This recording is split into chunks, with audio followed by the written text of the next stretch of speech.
Hello, everyone, and welcome to Pod TV's #1 advocate show, Timeshare Solution or Surrender with Irene Parker, where we address some of the most interesting situations with timeshares and the deceptive acts that occur when people potentially go out and buy their timeshares or even upgrade them. But worse yet, when they try to exit them with exit companies. And that will be today's show.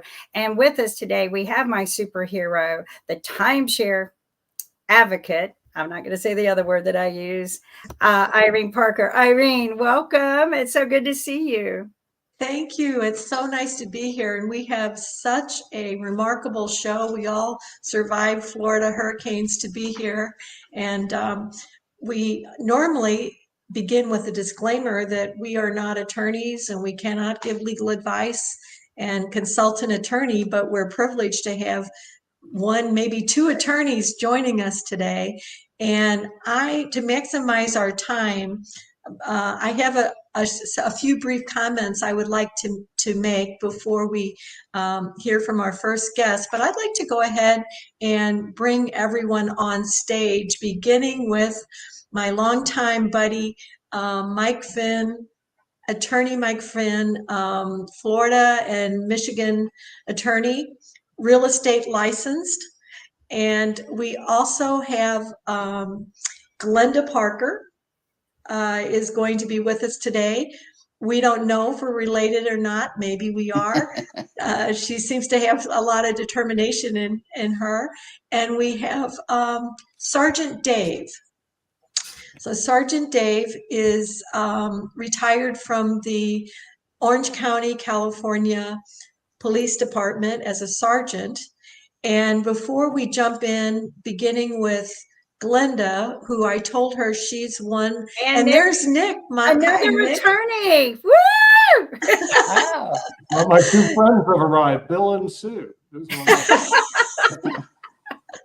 Well, and Nick, if you thought Encore Law was bizarre, you're going to be really shocked when you read about Consumer Protection Network. But before we start, the comment I want to make is hopefully, probably not, but someday the developers will realize that they created this exit industry.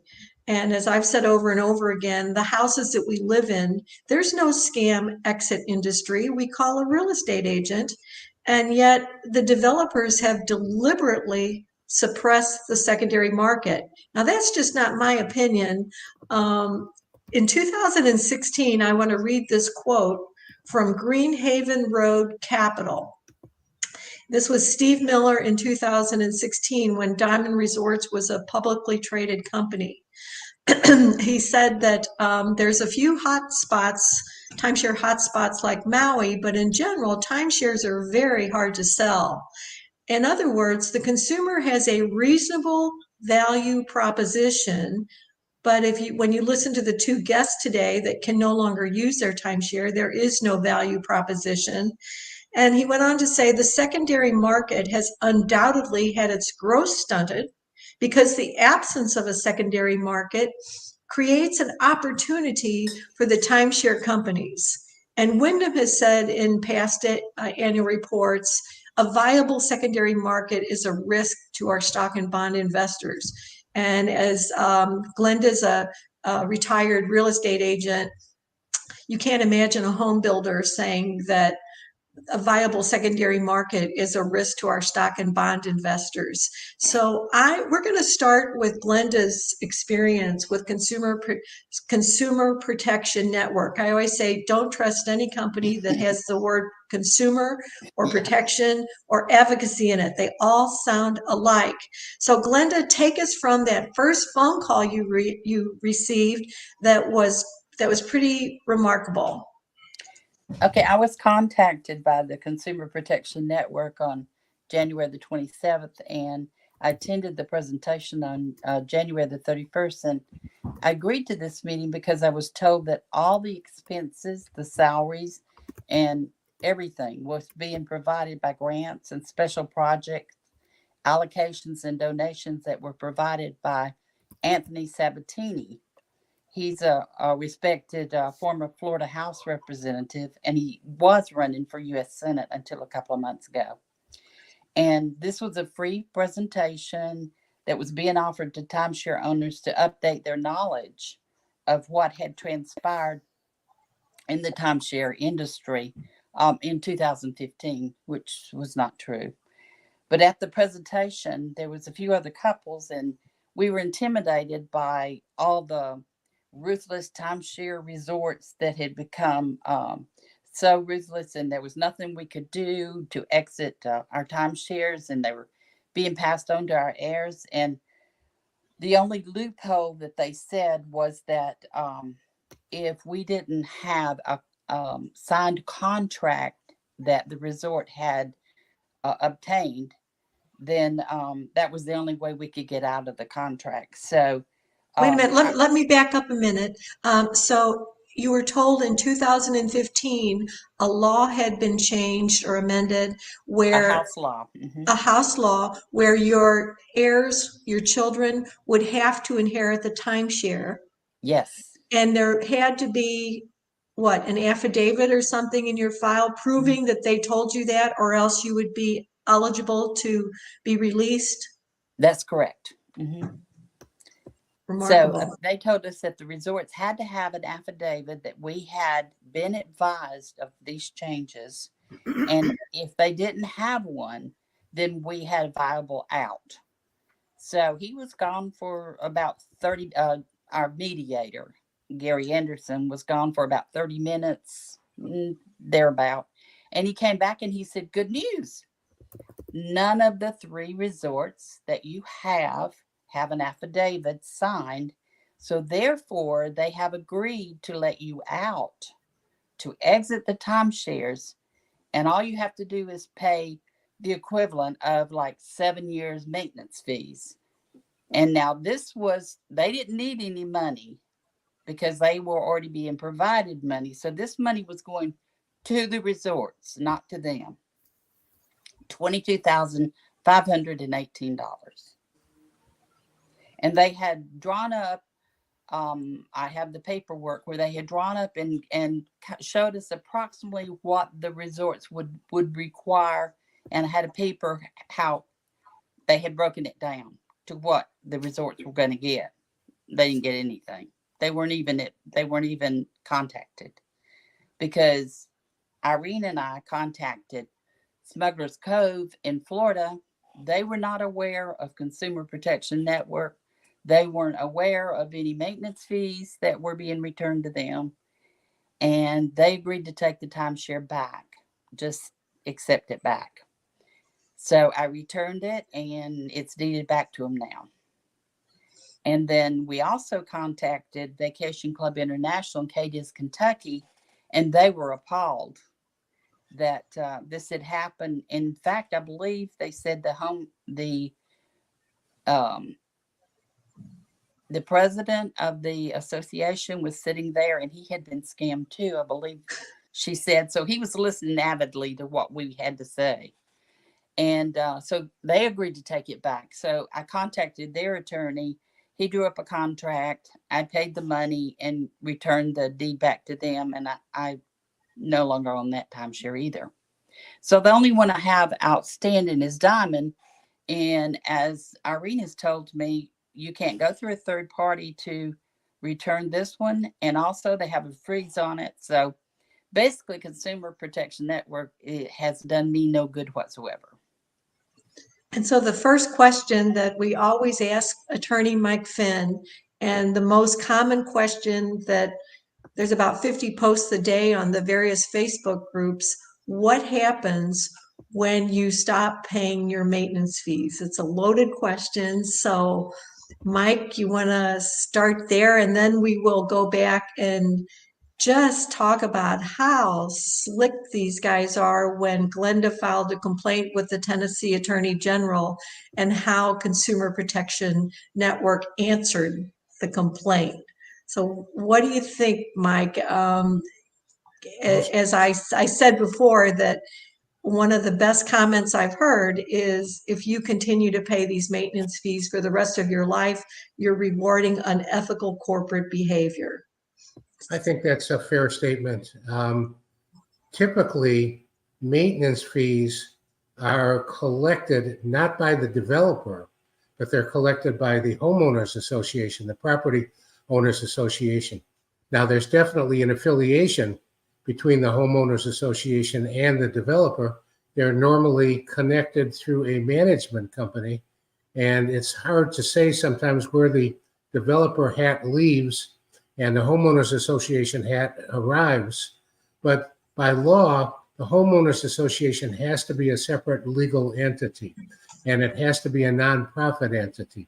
So there is a clear legal demarcation between a homeowners association and a developer. That really doesn't answer the question. But what it helps you understand is that developers typically have a relationship with the credit reporting bureaus, where when you don't pay, they will report you as delinquent, and that will be a black mark on your credit. When you don't pay a homeowners association, typically there is not a relationship with that homeowners association and a credit reporting agency, and oftentimes not paying your maintenance fees does not lead to anything negative on your credit. So I think that's helpful. It's not the complete answer, but better, if you're going to owe somebody money and you're concerned about your credit, better it be the homeowners association than the developer. Now, I don't know how well that answers your question, but going back to your main point, if you continue to pay them, you are not doing yourself any favors, because they will never let you out of your contract as long as you are paying them. The only way you're going to get out is if you're not paying them. What can they do to you if you don't pay them? They can file a lien against your interest. Well, you don't care about your interest. You're trying to give your interest back.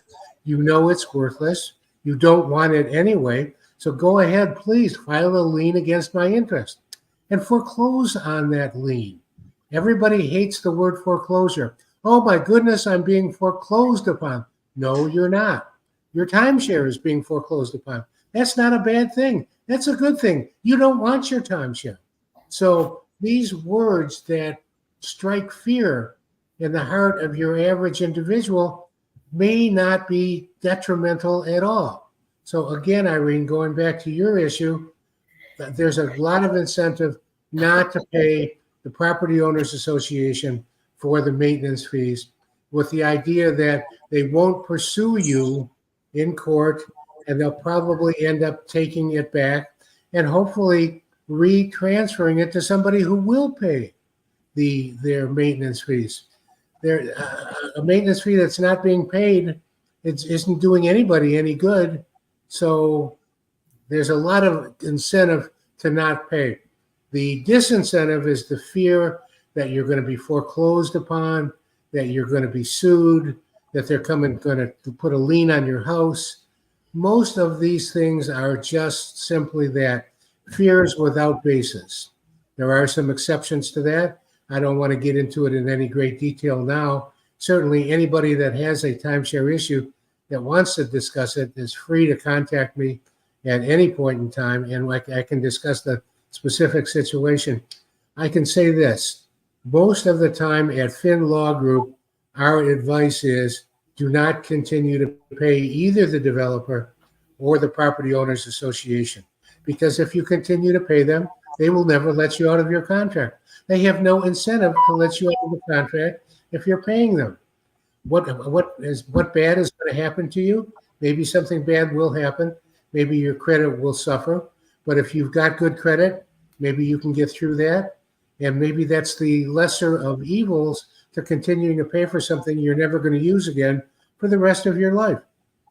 So it boils down, Irene, I think, to an individual case-by-case analysis. I don't think I can sit here and say to everybody blanket statement, nobody should ever pay a developer or a property owners association anything forever and ever. I think there are going to be exceptions. I think you have to look at these things on a case-by-case basis. But by and large, the general rule is don't pay anybody if you want to get out. Well, and I noticed that Nancy Caswell has joined our stage today. She made it from South Carolina to Delaware to meet Howard, attorney Howard Prosnex, and the Kirchner versus Wyndham.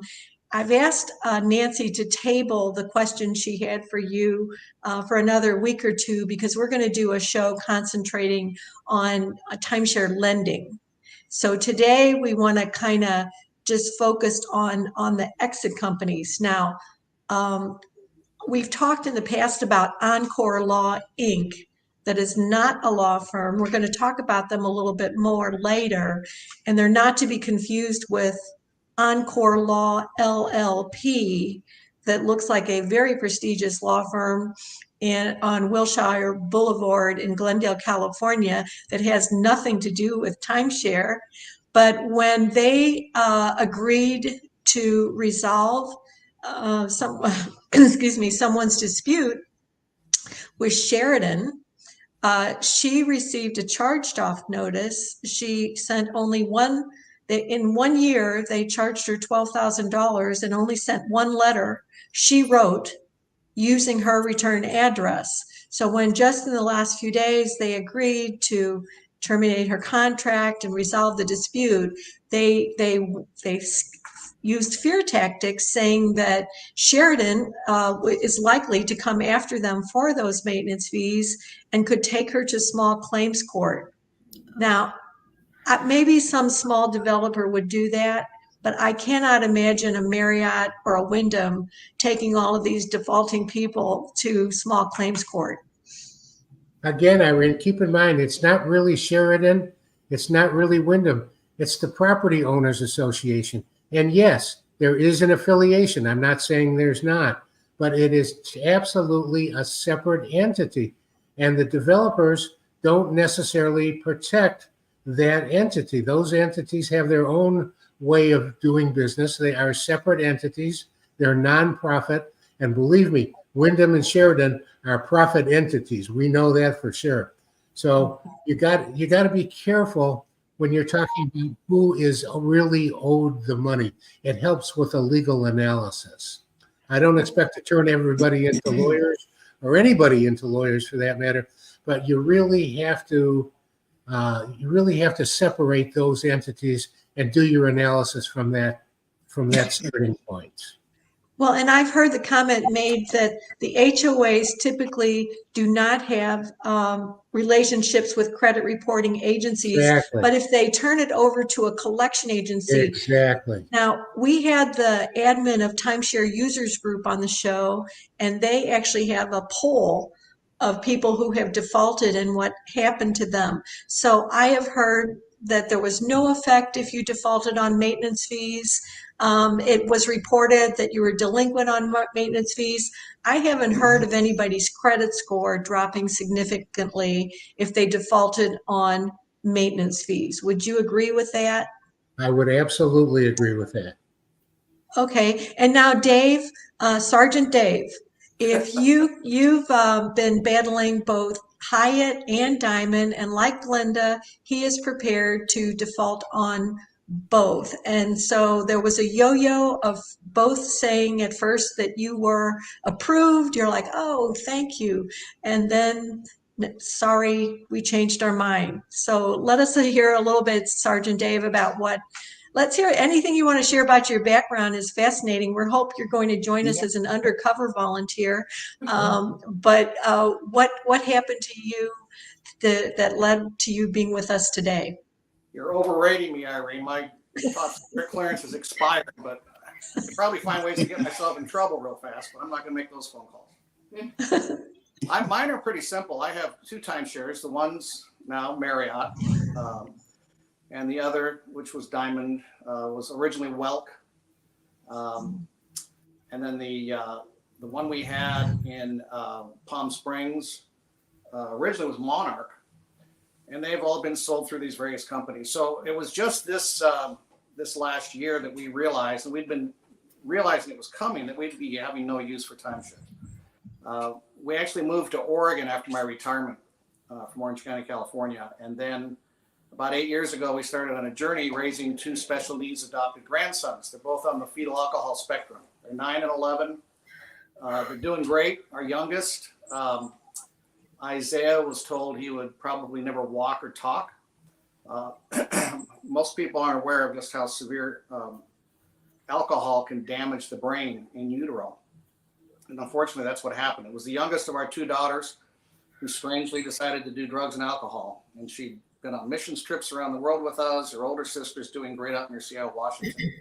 We have 2 grandkids up there. But these little precious boys have been a handful between behavior issues, physical issues, therapy teams, people we have in schools connected to us. Timeshare time for just going got squeezed out. Camping still works. A couple days here and there works. But then we also got here. And by the way, we moved to Tennessee. This is not a plug for the West Coast. A lot of my friends in law enforcement have followed me. I got a lot of people around here in the Nashville area. But things were getting tough in school, and as far as public school with the special needs programming, it was starting to dry up. It was kind of a post-COVID thing. It was a slow fuse. And we just were not getting the needs met, especially for our oldest son. So it sounds funny, but because we've been so divided politically these last year or two, I actually went online and said, I'm going to find the most God-fearing, patriotic state in the union. There were a couple vying for my attention, but we went with Tennessee, and the schools followed. It's not perfect here. There's issues that come up, but we found everything we needed and more. It took a while. We're still putting that village of people together to fill in the gaps for our boys. And I'll stop with my children's story, but with one last thing that was pretty exciting. It was hot off the press yesterday. We put it on Facebook. The doctors in Portland, Oregon, that said our youngest may not walk or talk. I need to look him up because yesterday they would have seen our 9-year-old riding his 2-wheel bike for the first time. Wow. And it was pretty exciting to see the big smile on his face as he's turning in circles around the driveway. So we've come a long way. So I packaged all that up, presented it to the people. And then and especially after listening to Mike, I've gone through a process over about, 3 months. I was never in dire fear of the credit score thing, but it was irritating more than anything. Just the fact that you could be such a long-time customer and then get dinged like that. So I was more upset than anything. But I just kept pursuing through that. And the more I researched, and Irene, everybody knows, once you find Irene, it's like a fire hose of information, I'm trying to write down the notes. I've heard Mike Finn say, whatever you do, don't accept an email from Irene Parker. I gotta tell you, what's funny about Irene is, she'll talk about interesting backgrounds. She's done so much. And we were talking one day and something came up and I got off into some side stuff that I've done. I've done a lot of overseas work in a faith-based cross-cultural missionary setting, training third world country police forces, just like an academy, stuff that they just never get. And then we'll have a church service at the end of the week and we can present our faith, but none of that comes in the training. And the rest is voluntary. And we've had just incredible experiences overseas with families, children, medical outreaches, and doing that with law enforcement. I was sharing that with Irene, and she goes, well, you got a really interesting background too. I said, well, I probably shouldn't tell you about going to Liberia in 2015 as the director for Samaritan's Purse at the tail end of Ebola. Because that was the scariest thing I think I've ever did in or out of my career. But anyway, listening to Mike just now, I am just all the more confident of the direction we're going to go. But the thing I'm learning from Irene and all of you is that up to the point where you decide to cut off communication and just you don't want to hear about people contacting you anymore if they do pursue collections, for instance, is talk to everybody and anyone you can. Because the more you knock on doors and call different extensions, you might get that one person. And if you get good at explaining your situation and just talk to them as a human being, all of a sudden you might be talking to someone who can make a phone call and make something happen. Because it's a lose-lose for them, as I think, Mike was just saying that if you're not paying your homeowners, they're not getting any money. They're all about getting money, period. If they're not getting it, they want to figure out how we get it back. So we're going to have to resell this thing. We better take the deed back. They've got a surplus of deeds, obviously, because I had one experience back before my dad died. He was 90 when he passed away.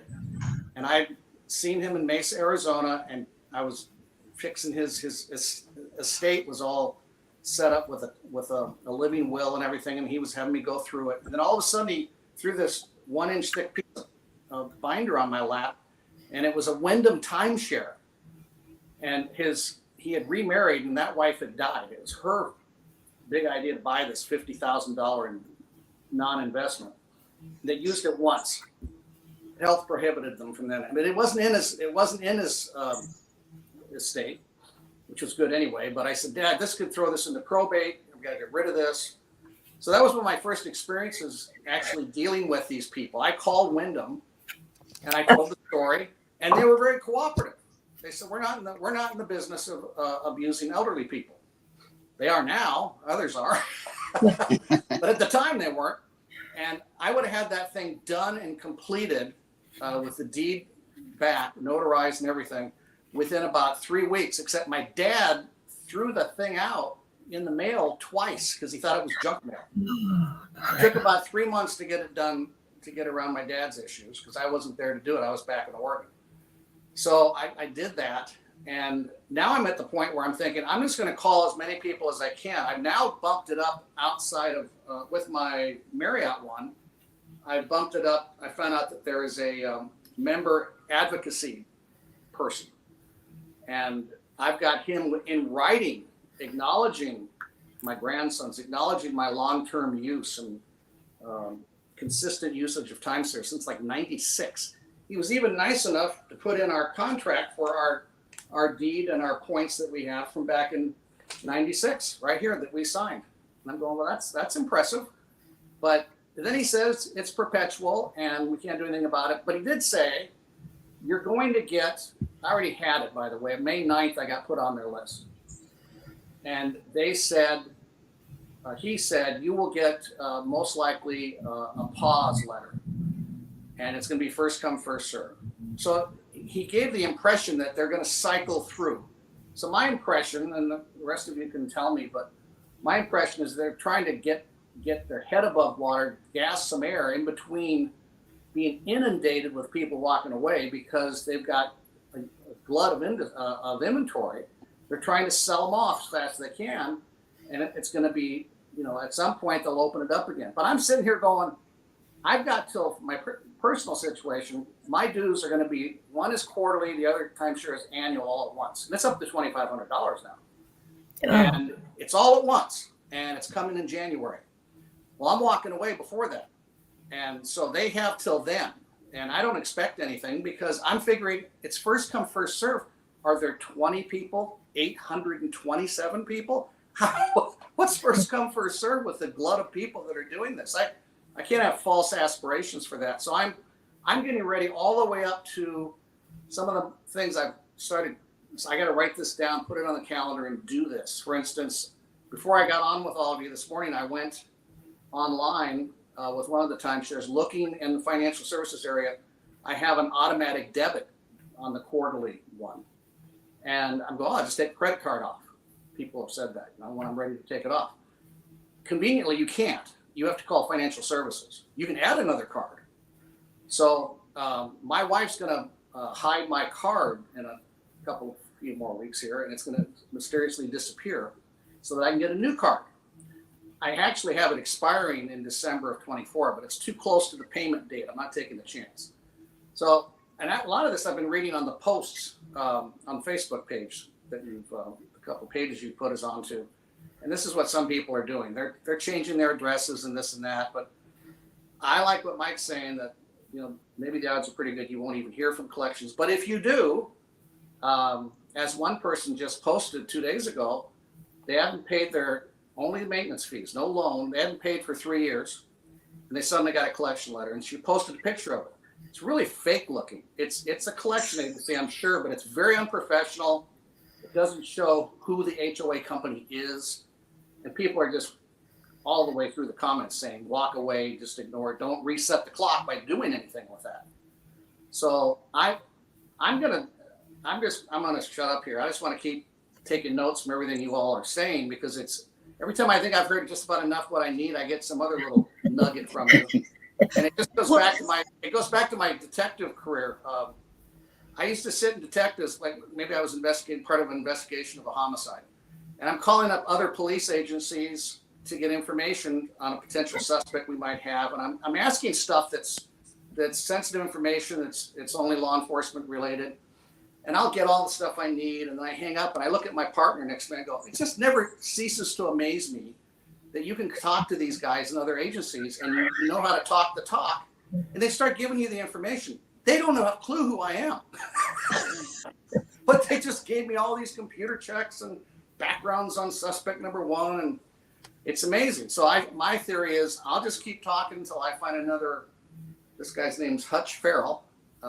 Maybe I'll catch him on a better day where he can go back to the exit company and say, just do the deed with this guy. He's not going to pay. And here's the date he's going to quit. Well, and I'd like to, Mike, I don't think you've heard this story. My poor husband has heard it over 1,000 times. Dave and Glenda and Nancy, I'm sure, have all heard of it. Is my Scotty Black story. And I haven't, I've told it on the past here, but he works for immigration control. And he was sold 2,500 points for a family of 6 in Hawaii, and that was impossible. And when the collection agent would call him, he would say to the collection agent at work, I'm really glad you called. How many people tell a collection agent they're really glad they called? And he said, but I only have about 10 minutes and I need at least an hour of your time, because I have a master's in criminal justice and I've done all of this research. And did you know that there were 1,000 people that filed complaints with the Arizona Attorney General just in 2016? And the collection agent was trying to get away from him. One time he told me he had a bad day at work, and he says, yeah, when I got home, I sent about 50 tweets to the Diamond executives. So basically, he turned the predator into the prey. And his friend was listening to him going, dude. So rather than just stop paying, I tell people to compose a clear, concise report of why you're not paying. Maybe a carrot will help. I'm willing to pay 2025 maintenance fees if you will take this back, and reasonable transfer fees. If you will not do that, I will not be paying anything further, for 2 reasons. Maybe they'll take you up on it. The other one is if something ugly happens 3 years from now, like the person you mentioned just now you can say, look, I went beyond the call of duty 3 years ago. So what do you have to say, Mike, about all of this? Well, everything you say makes sense, and you've been in the trenches for many, many years now, and I definitely agree with what you are saying. Most collection agencies will turn a deaf ear to anything that you have to say, because they make money based on what they can collect. If they can't collect something and they don't make any money, they'll possibly give the file back to the creditor and say, here, I can't collect from these people unless you're going to recommend that I turn it over to a collection attorney for litigation. There's no reason for me to keep calling these people. They're not going to pay. So collection agencies are not your friends. You can try to like in your story, you can try to align them with you and you'll get a sympathetic agent. But at the end of the day, if they can't collect any money, the file is going to go somewhere else. And so. Well, and especially with loans, though, when we've had people say that they get 3 or 4 calls an hour and they're recorded messages, or else they just hang up the call, or they're calling your mother, your father, your neighbor, your employer. They're calling you 10 times at work. That's against the law. And it took me a couple years to realize that you don't need an attorney to send a cease and desist letter.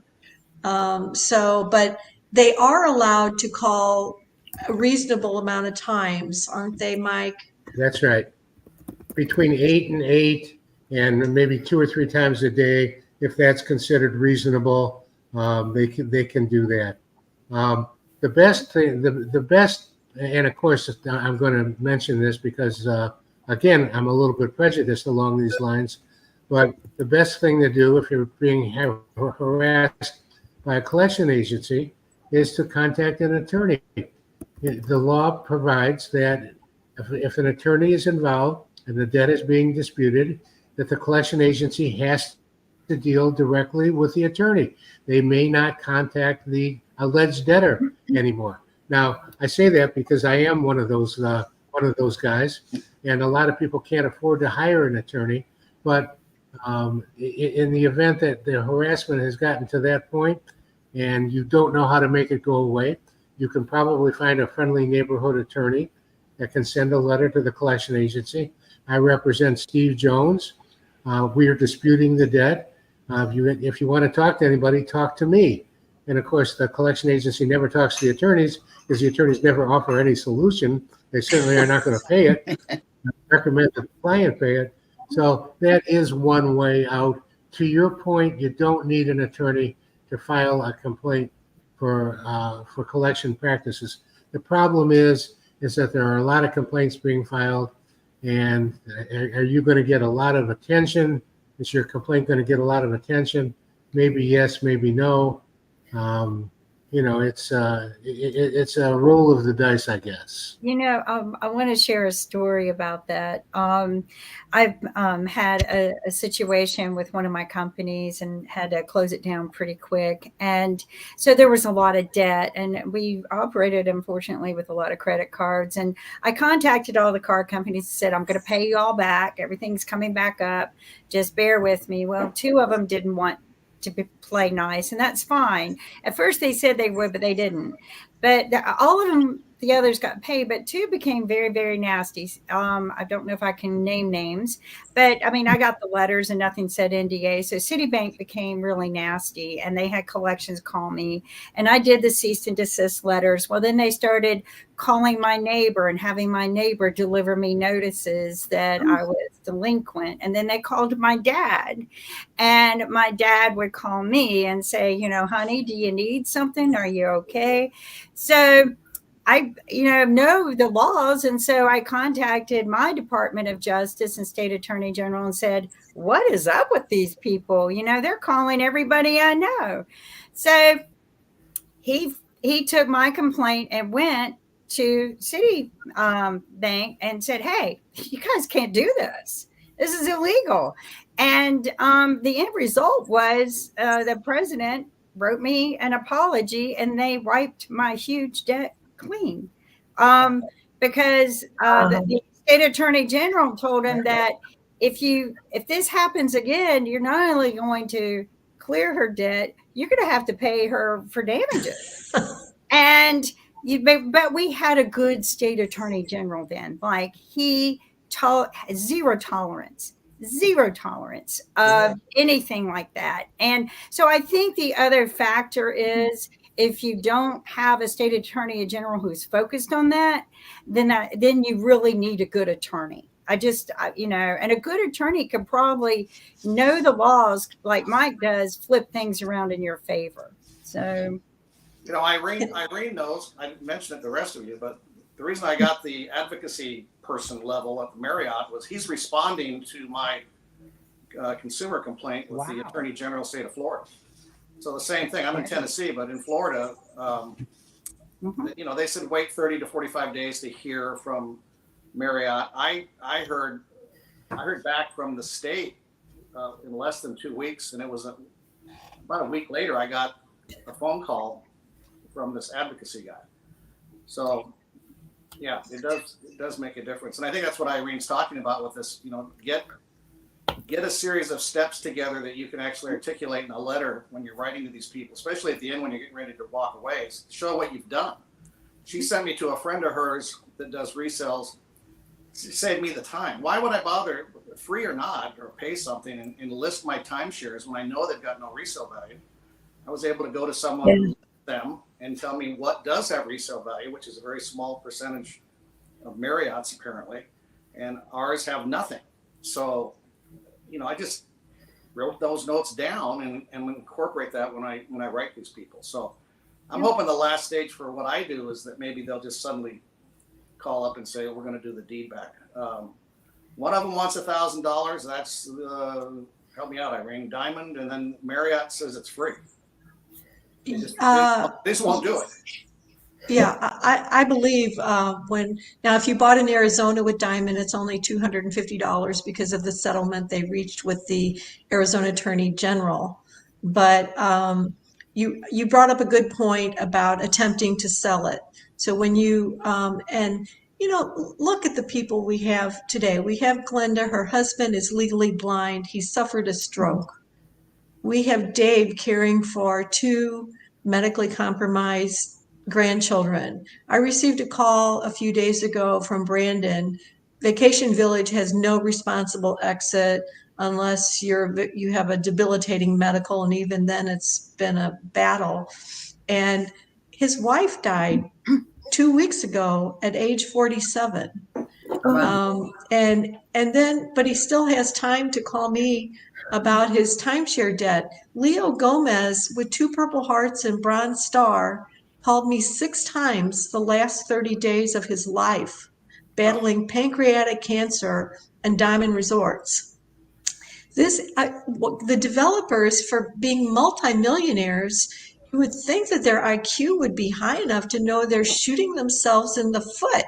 Right. You know, we're all telling our kids and grandkids and friends and family, don't buy a timeshare. Now, I had poured elsewhere and in the Ozarks, and they were great. I said, I live in Florida. I don't want to vacation in Missouri anymore. I grew up vacationing in Missouri. No problem. We're not going to hold you hostage. We'll send you something. It doesn't have to be this way. And ARDA, not to be confused with, has a responsible exit website. And it's misleading. I think it's a smokescreen for Wall Street and lawmakers to think this isn't a problem, but it's a big problem. Now, I don't want to run out of time because I'd like to get back with, since we have Mike here, about Encore Law that Nick's left us. I know he probably has another show, but they are saying that they're completely within the law, and if this person was going to file a bar complaint against them for the unauthorized practice of law, but their about section says that they are not a law firm. But if you read their website, it says our vision at Encore Law Inc. is to become the leading provider of timeshare contract resolutions. We create a world where consumers can enjoy their timeshare without fear of deception, and where legal professionals can provide their expertise to help clients, implying they're a law firm, achieve their goal. They also mentioned that they received a Legal Excellence Award.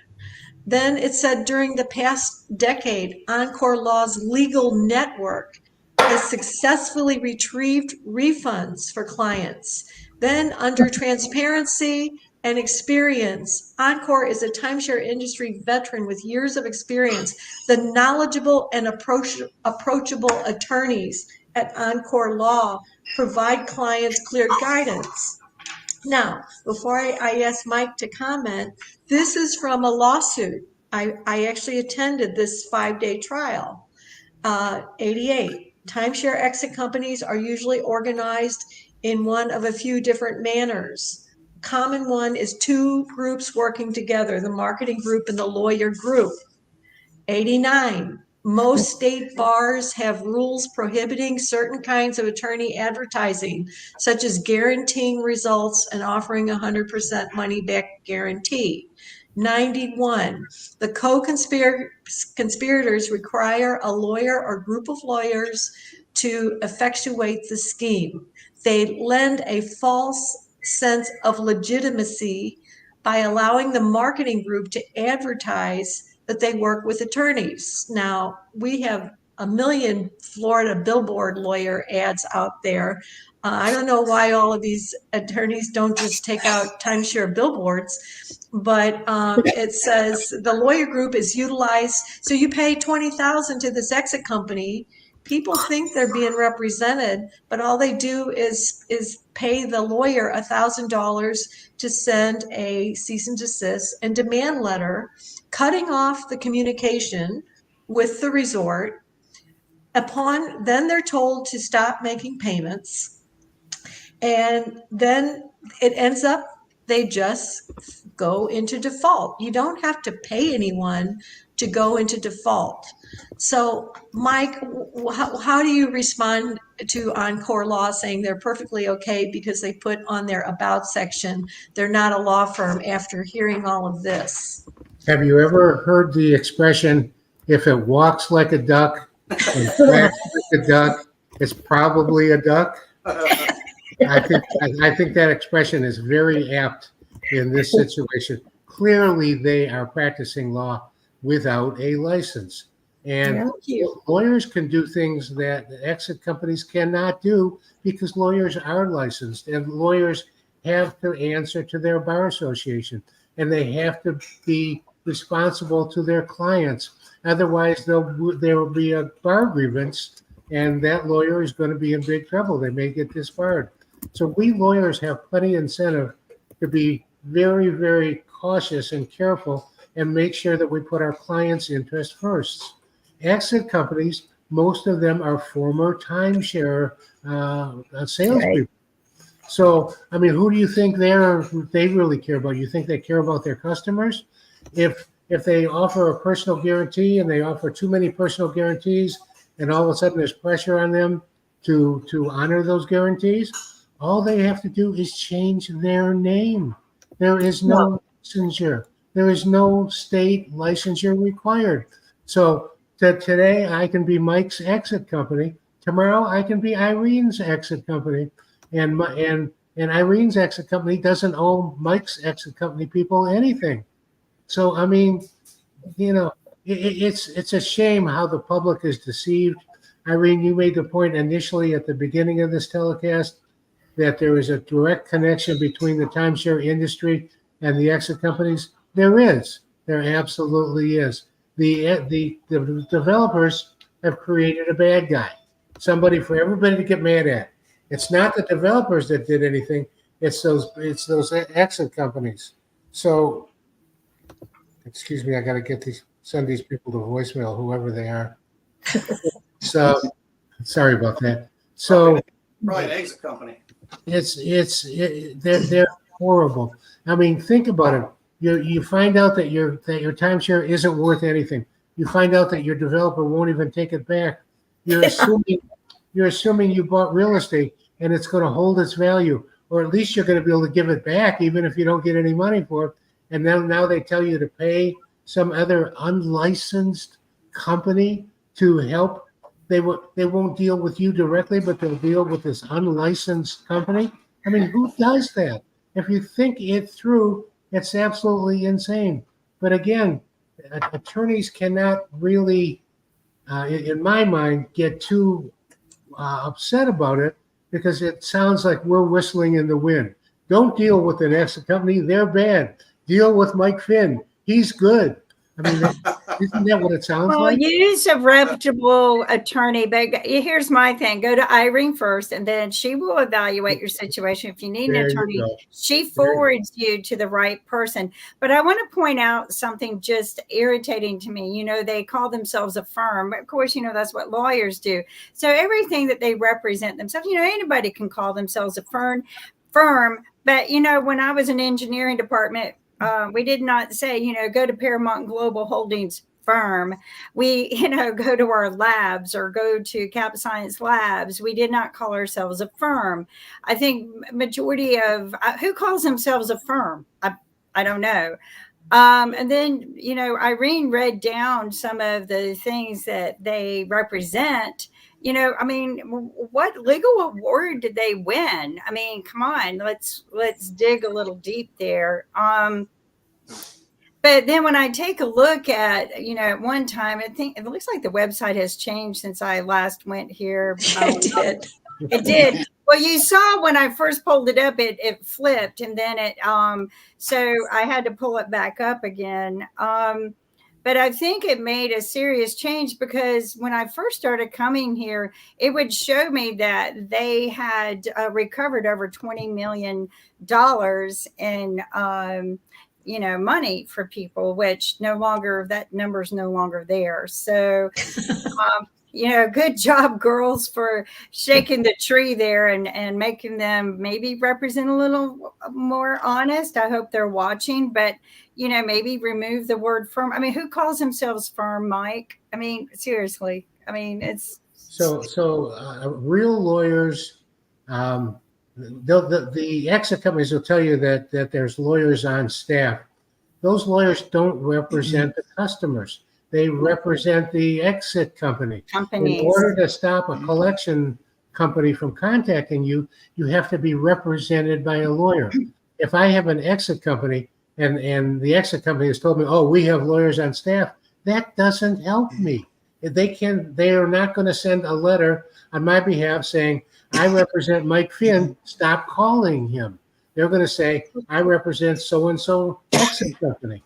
It's The consumer, crazy. the consumer today has got to be so careful because there's so many scammers out there, and they work very, very hard on their scripts, and they're very, very good at extracting money from people. And the consumers, there's even a company called Consumer Protection. I think you guys were talking about it earlier. What a joke. It's the antithesis of consumer protection. Yes. Well, it didn't have .gov at the end of it, and I want to tell people to be very careful. Always look for things that have .gov. But look at this. With years of experience in timeshare law, I guess they're not lying there. But come on, how much more do you keep representing yourself? We listened to your story and carefully evaluate your case. I mean, I guess in a company, but. It's just the wording is very like we are lawyers, but that's the implication. And that's why I wanted to see the bar complaint actually filed. They're bluffing when they say, oh, go ahead and file a bar grievance. They'll laugh at you. No, they won't laugh at you because it's a legitimate complaint. They will investigate it. So don't get moved off of your position. If you say you're going to file a complaint, file the complaint. We need to look at this. It says Encore Law Legal Network has a proven track record of persuading developers to exit timeshare contracts. They remove my liability from the contract. I mean, I really don't think they did any of that. But especially after hearing what people have gone through with they had to write their own letters. Will be pursued into another timeshare product. Is Encore Law a law firm? Here we go. That's it. Wait a minute. What they do is another timeshare product is they go out and they buy bucketfuls of RCI points and sell you a travel club trying to get you out of, saying that we'll get you out. And what usually ends up is you have this travel club and you're not gotten out. But Mike, the other company that sent me through the roof is Trade Block. Have you heard of Trade Block? I know those guys. Okay, so that lawsuit that I read, I was listening to the owner of that on a Zoom being deposed, complaining that they were getting 15 callers a day because the law firm should have said they may help their credit, not that they will help their credit score. And I got a call from someone that said now they're going from Trade Block to exit companies. So up in Fargo, North Dakota, they had 3 meetings scheduled that day that were overflowing, I'm told. And this guy attended the meeting and he called me afterwards and he said, we don't touch Wyndham.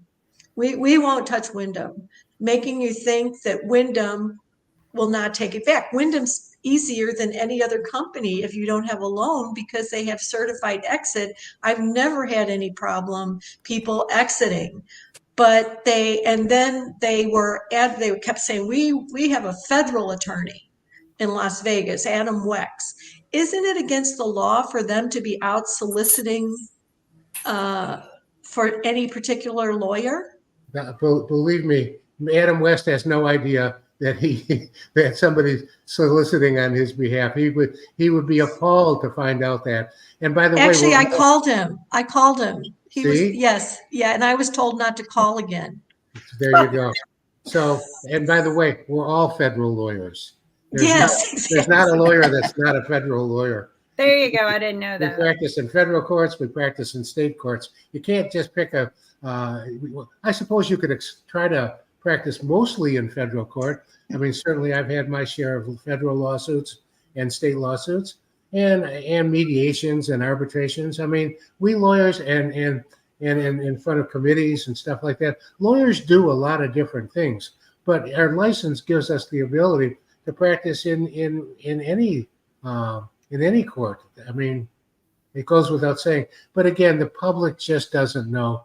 And the internet has made it so easy for imposters to deceive people. And it's so hard to verify the facts in the case. We do something at FinLaw. If you think you're being scammed and you want our opinion on whether or not you're being scammed or not, we can try to do a free evaluation for you. Most of the time, it's fairly easy for us to figure out whether you're being scammed or not. And we're happy to do that. And we don't care whether you become clients or not. We just hate to see people get scammed. Real lawyers really care about their clients. Wow, what a concept.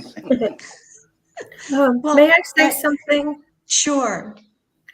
All right. I sent complaints to the Consumer Finance and Protection Bureau in Washington, D.C. I also sent complaints with Wyndham and Barclay Bank, also to the FTC, with no resolve. I called our Senator Tim Scott and I said, since you can't help me on a state level, how about you go and check out these agencies that are supposed to protect consumers and take their funds away because they're doing absolutely nothing. Absolutely nothing. Well, no. I attended at appellate court the Holden versus Holiday Inn and the Lewis versus Blue Green, where the Consumer Financial Protection Bureau filed amicus briefs in both of those lawsuits, and they actually sent an attorney to argue on behalf of the consumer. Mike Finn and I have been knocking at the door of the FTC for years. Well, I actually had a buddy, but he retired there, that was saying, wow, our attorneys love this stuff and you have a trunk full of it. But they're federal agencies, so they don't represent you. Even an attorney general, the Florida Attorney General says, we don't represent you. We do not mediate. The Tennessee Attorney General says he does mediate. California and Nevada, you have to file a complaint against the sales agent and with the real estate division. It's very complicated. Well, we're down almost to our 2-minute warning. Right. Does anyone have any last-minute questions? And Mike and everybody on the show today, Nancy, Sergeant Dave, Glenda, Irene, and Kim, thank you. Thank all of us for being here to share what we have. And Thank you. Kim, I'll turn any closing comments over to you and Mike. Well, I want to thank everyone for coming, but I'm going to turn the closing statement over to Mike because he is our attorney. Well, I appreciate people giving me an opportunity to talk, and clearly I'm not shy about doing so. But really, I'm just here to respond to questions. Don't hire an exit company. If you have a legal problem, hire a lawyer. I mean, Yeah. That would be my message that I'd like to leave you all with. And people say, can I file for bankruptcy? And you had told me that's not a good idea if the timeshare is the only asset, because it can become an abandoned asset. And after 7 years, you find out you still own it. And that has happened to someone that reached out to me, which was why I called you and said, what's up with this? It's so complicated. It's so complicated. Sometimes bankruptcy can work. Sometimes it can get you in deeper. That's why I started out my presentation by saying you have to look at these things on a case-by-case basis and examine them factually case by case. It would be nice to get on a show like this and say, okay, everybody, here's 3 rules you can follow. If you follow these 3 rules, you'll never get into trouble. Let's do that next week. Unfortunately, we're at the last minute, but let's definitely do that next week because we're all about preventive, right? We want to start working on preventive. Until then, we have to continue helping those who are struggling and suffering. We thank you for watching us. We thank all of you for supporting us, and we look forward to seeing you next Monday, everyone. Take care and have a great week. Thank you. Thank you.